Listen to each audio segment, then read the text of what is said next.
The Happy Monk, a Jataka Tale. Once upon a time, there was a high-class, rich man. As he became older, he realized that the suffering of old age was about the same for rich and poor alike. So he gave up his wealth and class position and went into the forest to live as a poor monk. He practiced meditation and developed his mind. He freed himself from unwholesome thoughts and became contented and happy. His peacefulness and friendliness gradually drew 500 followers to his side. At that time, long ago, most monks usually looked pretty serious, but there was one monk who, even though he was quite dignified, always wore at least a little smile. No matter what happened, he never lost his glimmer of inner happiness, and on happy occasions he had the broadest smile and the warmest laugh of all. Sometimes monks, as well as others, would ask him why he was so happy that he always wore a smile.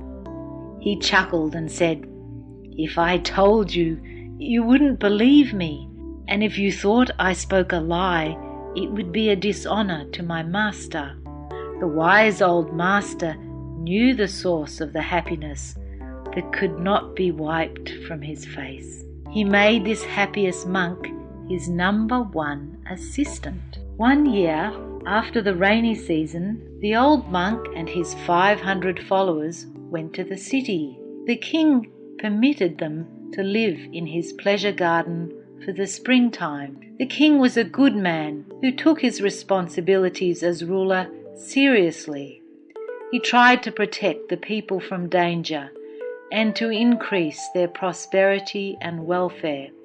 He always had to worry about neighbouring kings, some of whom were unfriendly and threatening. He often had to make peace between his own rival ministers of state. Sometimes his wives fought for his attention and for the advancement of their sons. Occasionally, a dissatisfied subject even threatened the life of the king himself. And of course, he had to worry constantly about the finances of the kingdom. In fact, he had so much to worry about that he never had time to be happy.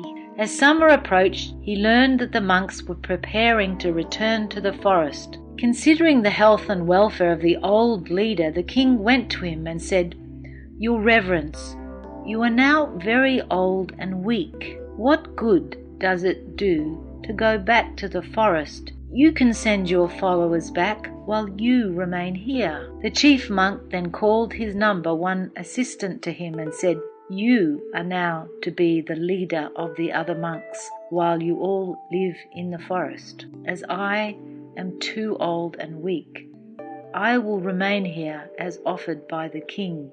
So the 500 returned to the forest and the old one remained.